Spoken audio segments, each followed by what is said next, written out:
us. What are you going to pay for? We will see. Please come and see him. He's doing live. DJ music. Let's go. Come on, White, take her and do it. Come, White, take her and do it. Let's go. He's already done it before. He's already done it before. And he's about to do it again. He's about to do it again. Do you want to say something about your product? Carrot cake and peanut butter cookies. First, you have to introduce yourself. My name is Ada. I'm 18 years old and I started this business at 14. I make vegan goods. I make cakes, breads, and cookies. And where are you from? I'm from Ghana, but I've traveled around Africa. I've traveled. I come from the Volta. Yes.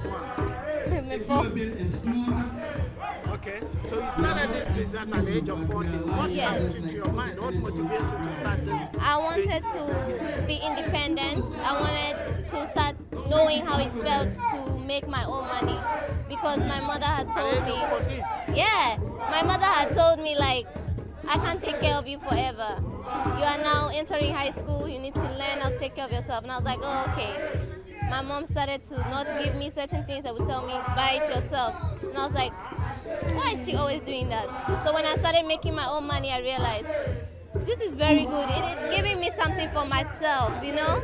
Yeah. So right now, I've been doing this business since 14 and it's going really well. So today I have carrot cake and peanut butter cookies. Peanut butter cookie. Yes. And this one? It's carrot cake. Carrot. Yes, carrot. It's low in sugar and very healthy. It's all vegan, no milk, no eggs. Yes, all natural products, local carrots, organic. So, what do you want to tell your mom? Has your mom done something good for you? Yes, thank you for giving me this opportunity to start. She helped with my capital and for me to start up this business.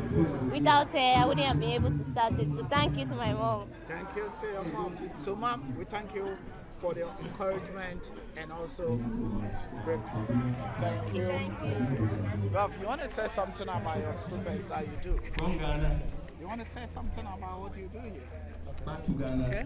Oh yeah, so my name is Sam and this is summer wear, and these beautiful slippers right here you see are upcycled leather from Italy with some padded insole to give you extra comfort.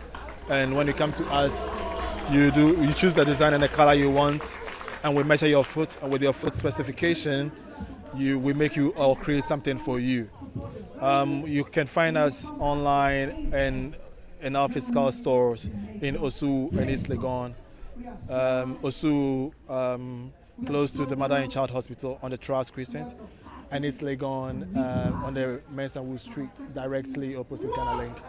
And on IG, you'll find us on Summerwear Ghana. Summerwear is SAMAWEAR Ghana GHANA all together. So you can check it out. Cheers, buddy. Thank you very much. And guys, come and order your slippers. This is Summerwear. You can wear it all over the world when summer comes. Don't wear it in the winter anyway. You do shipping as well, and you do also only slippers. You do slippers and sandals. All right. Yeah. Thank you very much. So I'm buying jollof from Janet to cook for. Is it a catering or you just cook one of? You take orders for events. So they take over for events. I'm going to try the food. You know me, I love food. So as I'm here, I have to try Janet's food. I got jollof fries, kelule around, fish, salad, and they have chicken. They have everything. Anyway, it's event food. Any food that you want them to cook for you, they'll cook for you. Janet, say something.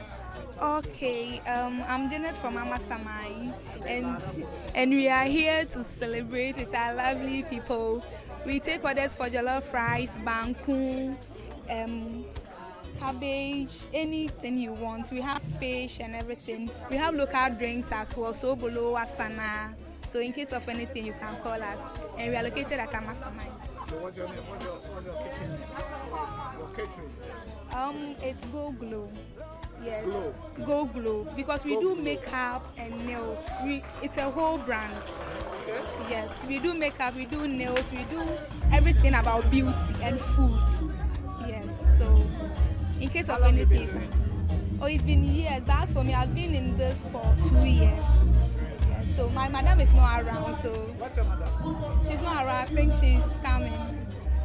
Is it your madam? I think Yes, please. Is she your madam? Yes, please. Madam, come and talk. Come and say something. Come and say something. Come and say something. Hello. Say something. Madam, what do you do here? We are selling food. We are selling jollof rice, plain rice, banku, and then pepper and fish. Is it true? Janet say you take events. Yes, we do. We And take. you base in Amazon. Yes. Fise. Yes, precise Fise Junction. Yeah, on the yes. So that's where we are. Thank you. All right. Bye bye. Okay. So guys, as it's time for business.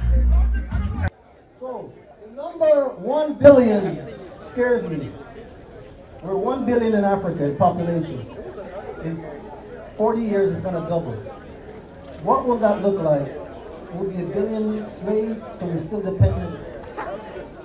That's what's going to happen because there's no jobs. And the jobs that they pay is slavery. That would be a slavery. So that has to change. What's our young people going to do? When we leave, what are they going to do? So the answer is agro-business. And I have 8 things here. Young people, y'all need to take notes. Y'all need to get a pen and paper because what you're about to hear is going to blow your mind.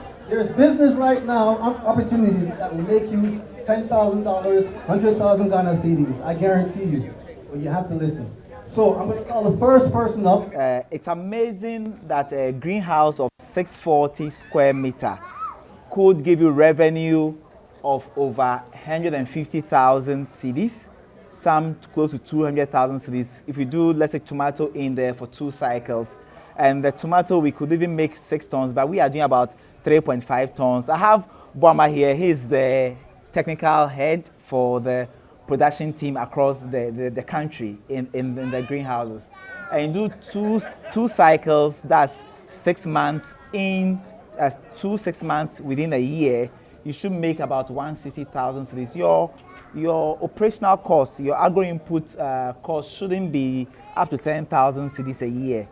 And so this is a great opportunity for the youth to be able to come into the space. If you think agribusiness has been painted as having been so drudgery, you have so much work in there and not appealing. But for the greenhouse, it's adding technology. Sorry. Okay, for the greenhouse, it allows the youth to be able to use technology to be able to produce healthy vegetables for consumption. In addition to this, there are a lot of agribusiness opportunities within the greenhouse alone. You have the youth going into the engineering aspect, fixing the irrigation, those doing the production, those doing the marketing, those using app to market the vegetables. So there's a lot of opportunity within the greenhouse space that the youth can adopt. I'll allow Boama to also say a few. Okay, so how many of you know of greenhouse farms? You've seen some before. So currently we have the largest greenhouse enclave in the whole of West Africa, in Rwanda, where they mill the rice. I would like you to go on your phones right now. You can Google Agri Impact Group. You can follow us on our social media. We do a lot of training. There are times we do free training. There are times too we do week-long trainings that would demand a lot of money if you were supposed to travel to Holland or to Israel to have those trainings. So our doors are always open. If you go to the malls and most of the hotels that you have in Ghana, we supply them the vegetables. Our tomatoes can stay without refrigeration for 3 weeks. You don't need to put it in the refrigerator for 3 weeks. There are a lot of Agri Impact. AGRIIMPACT. Consult. CONSULT. Agri Impact Consult. You can find some of our videos on YouTube and on Instagram. Thank you.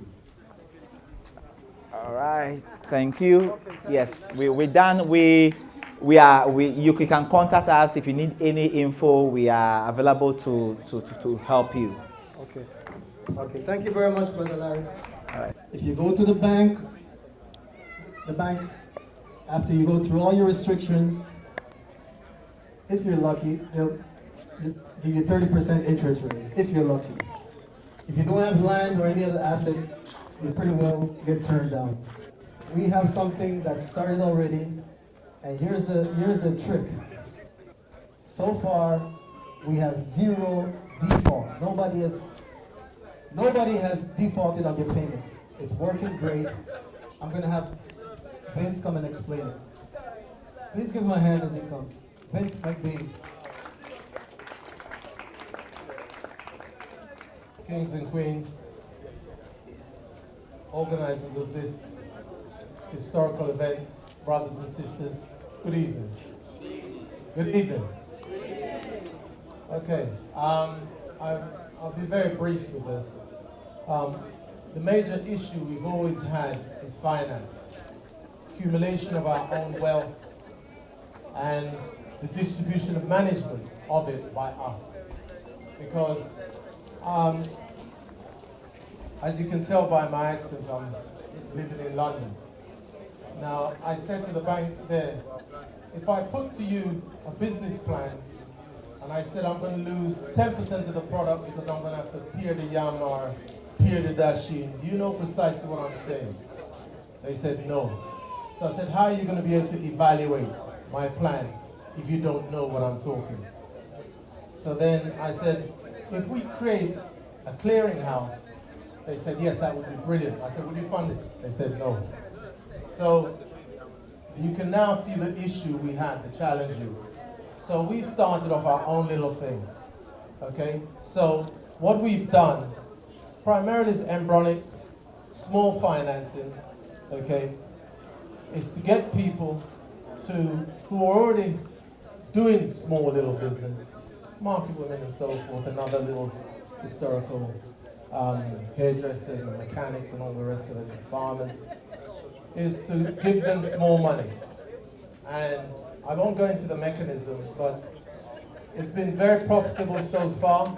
It works, and we will be rolling it out incrementally, very small blocks at a time, because I don't want this thing to go pear-shaped. I've heard some horrific stories so far about some of the things that's happening. We don't want that, okay? But it's up to us of how we deal with this.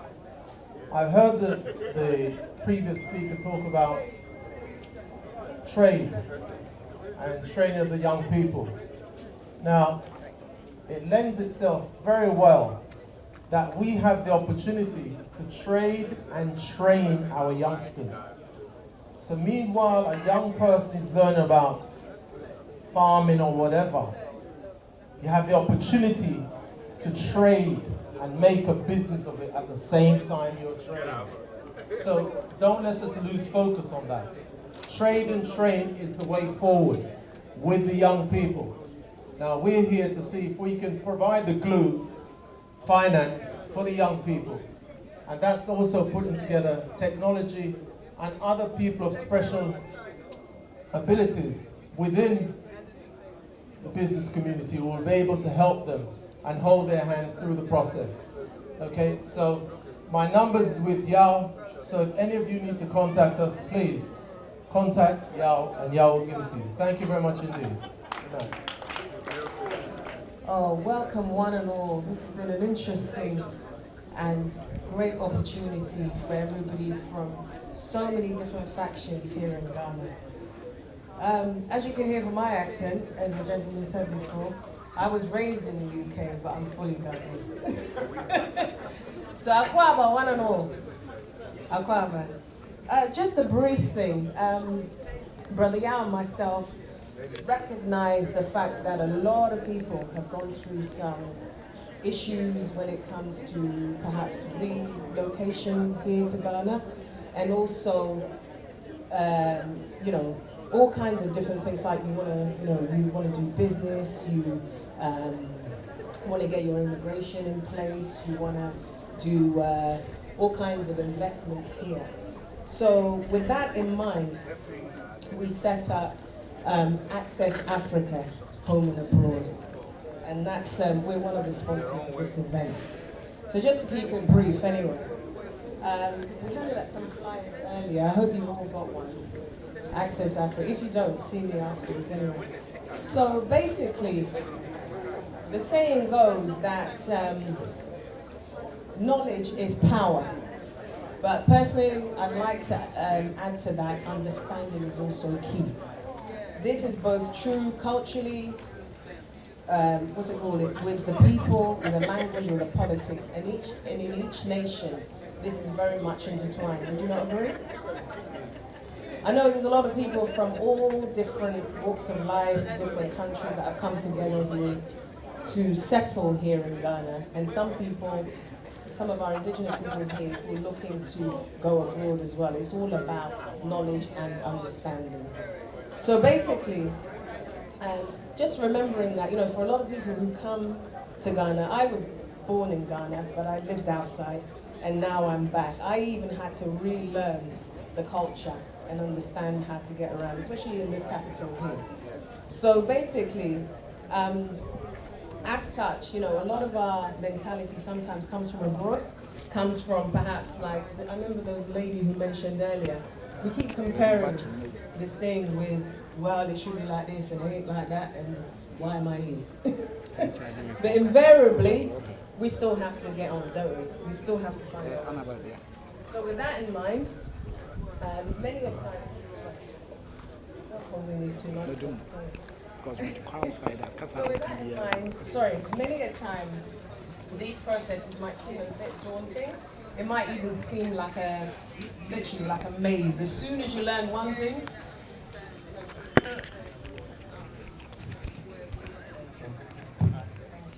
I was going to say, yeah, as soon as you think you've learned something, up comes something else. So it's just keeping it moving, basically. And really and truly,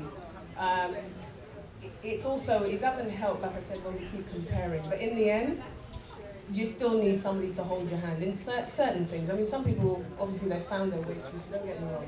We are here to assist and also to guide you through, you know, whatever you want to do. So I just wanted to just briefly go through some of the things that we do. So we consult with your citizenship. If anybody's here who needs some advice, who needs to basically go through the citizenship process. I'm sure you know Brother Yao, some of you have been through the whole citizenship process with him. We offer visa services, resident permit, new and renewal. Also, obviously coupled with that, you get your letter from the President's office in order to do that. We advise on spousal citizenship advice. We were quite surprised. There's a lot of people here who are not necessarily weren't born in Ghana, but perhaps they're married to a Ghanaian, but didn't realize the process for getting their citizenship through a spouse. Yeah, so that's a huge area for us. Dual citizenship, obviously, passport services. Now, another key area that we cover is land acquisition. We've all heard the horror stories about land acquisition and about how it all went pear-shaped and what have you. So again, that's another area that we consult on, and we can give you advice on that. Business investment consultancy, that's what Brother Yao just covered over. And also, pension remittance facilitation. Now, that's something that not many people are doing right now. We have a lot of people who are perhaps, you know, of age, as it were. You know, they've come into their golden years, and perhaps they'd like to transfer their pension to Ghana. We can facilitate with that process as well. And for those, as Brother Yao mentioned also, there are people who perhaps you're here in Ghana, but you just want to look at opportunities outside. Obviously, we are encouraging everybody to try and invest right here on the motherland. But there are some people who, we've had the benefit of being abroad. You know, sometimes they want to go, see what things are like, feel the cold small, and then realize that, you know what, the motherland is where they want to be, you know what I'm saying? So we can facilitate with that. And last but not least, to actually cover off everything, we have legal counsel as well. So if there's any kind of legal issues that you have that you want to get advice with, we also offer that service. So not to take up any more of your time, but this is Africa, home and abroad. Thank you. What is happening in Niger? That they have to take over the resources from France. I'm saying this to say that cannabis is the next big thing in Africa, and we should not allow foreigners, especially the white man, Chinaman and all of that, to come and take over the cannabis industry. So I am appealing to us as black people to get involved. Right? We are here, we have access to land, etc., etc. And Empire Agri Ghana Limited, which is a company that we formed almost 4 years ago, and we're still at the forefront of this battle in Parliament and outside of Parliament. I'm not here to brag or boast, but you will never find another company like this openly, publicly representing the cannabis industry apart from Empire Agri Ghana Limited. Right? We have fought a massive battle, even to the stage where the knock-up, the police came to our office to intimidate us, etc., etc., and we had to fight them off and let them realize that we are legit. After showing them a whole lot of documents, a whole lot of business plan, they get tired, them couldn't even read it, they just say, give thanks, do some copy, and that was it. See, so we are here, but we need your support. We need the people to support, and the reason why I'm saying that is that if we sit down like in Jamaica and allow foreigners to come and take over the ganja business, it's like we are repeating history. Jamaicans are in control of the ganja business, you know. The Rasta them in Jamaica sit down there and make Babylon come from outside and take over the ganja business when they suffer the most. Well, you see me as a Rasta man, it never happen. As long as me there as a Rasta man, I will fight to do every single blood in my vein to ensure that I and Rastafari and Ghanaians, they are the forefront of this and benefit from it. So I will just go into some of the benefits of it right now. They will have their independent farming company and business right here on that land, right? And we open to get that started as soon as the license come in our hands and the regulation is ready. Right now it's illegal, you can't do nothing until the president sign the bill and bring the regulations forth and the license. So that is it. Give thanks. Finally, we got 950. 950.